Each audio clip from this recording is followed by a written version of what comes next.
Hi YouTubers. Last night I watched a video clip by Twish1999 and she was talking about a presence that she has in her home. So I thought it was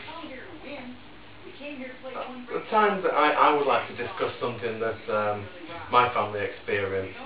In 1988 on St. Patrick's Day, my parents, they bought quite a large house, and what happened was, not long after being in the house,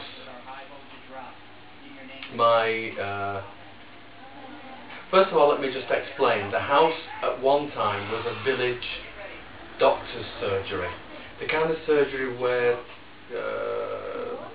patients could also stay in the surgery.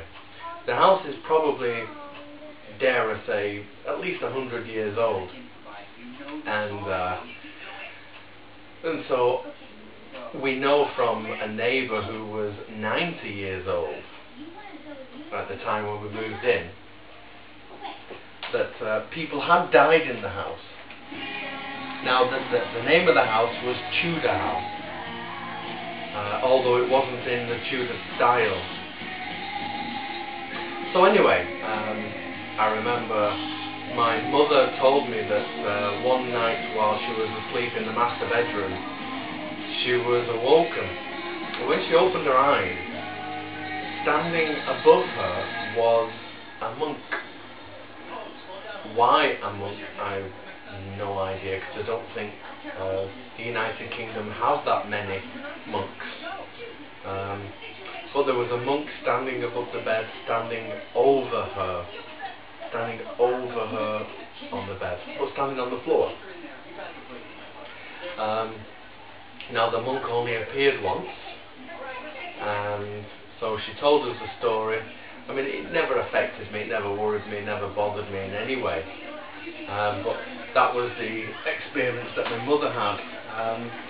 But in the early 90s, myself, I had a girlfriend who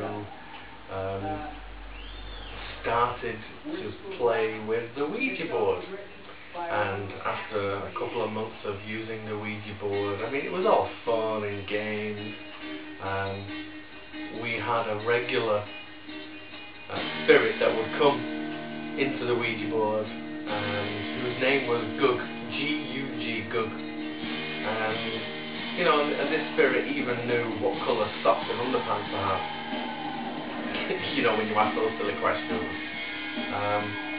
Anyway, he claimed to have died on the railway track that ran past the village.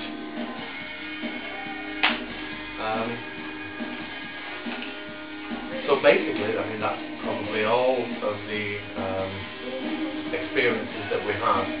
But let me just say that with Gug, it kind of eventually made the girlfriend of the time, it made Nicola quite afraid, and to the point where she went to the local pastor and asked him to come to bless the house, and we never did it again, which I suppose is probably the best thing to do.